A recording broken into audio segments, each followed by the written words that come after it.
మళ్ళీ మళ్ళీ జరగకుండా ఎందుకు కట్టడి చేయలేమో ప్రభుత్వాలు ఆలోచన చేయాలి. బికాజ్ ఇంతకు ముందు కూడా ఇలాంటిదే జరిగింది అని వింటున్నాం. ఈసారి అయితే వచ్చిన ఫోర్స్ కి బీమ్స్ కూడా దెబ్బతిన్నాయి. ఇది సామాన్యమైన దెబ్బ కాదు. ఇంత హిస్టారికల్ బ్యారేజ్, ప్రకాశం బ్యారేజ్ కి ఇంత పెద్ద దెబ్బ తగిలింది అంటే దీన్ని చాలా సీరియస్ గా తీసుకోవాల్సిన అవసరం ఉంది. కఠినంగా శిక్షించకపోతే, పెనాల్టీ పెద్దగా లేకపోతే మళ్ళీ మళ్ళీ జరిగే అవకాశం ఉంది. కాబట్టి ఇది చాలా సీరియస్ గా తీసుకోవాల్సిన అవసరం ఉంది. అంతేకాకుండా యాజ్ సూన్ యాజ్ పాసిబుల్ మరమ్మతులు కూడా చేయాల్సిన అవసరం ఉంది. గత ప్రభుత్వం, జగన్మోహన్ రెడ్డి గారి ప్రభుత్వం కనీసం ఎన్నో ప్రాజెక్టులకు కనీసం యాన్యువల్ మెయింటెనెన్స్ కూడా చేయలేదు.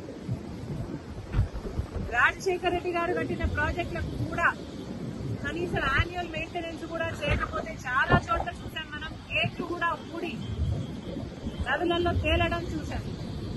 అలాంటి పరిస్థితులు రాకుండా ఈ ఒక్క బ్యారేజ్కే కాదు, మిగతా ప్రాజెక్టులు అన్ని కూడా రాష్ట్రంలో ఎక్కడెక్కడ ఏమేమి అవసరాలు ఉన్నాయో ముఖ్యమంత్రి దృష్టి పెట్టాల్సిన అవసరం ఉంది. వాటన్నిటినీ కూడా నివారించిన అవసరం ఉంది. మరొకసారి ఇంత వరద, ఇంత ఘోర విపత్తు వస్తుందని ఎవరమూ ఊహించలేదు.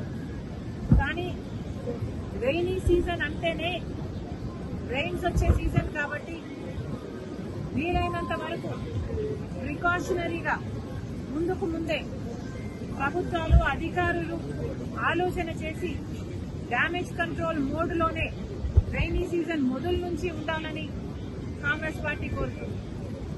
ఈ బ్యారేజ్కు సంబంధించి వెంటనే చర్యలు తీసుకోవాలి. ఎవరు దీనికి అకౌంటబుల్లో, ఎవరు దీనికి రెస్పాన్సిబుల్లో వెంటనే కనుక్కోవాల్సిన అవసరం ఉంది. కఠినంగా శిక్షించాల్సిన అవసరం ఉంది.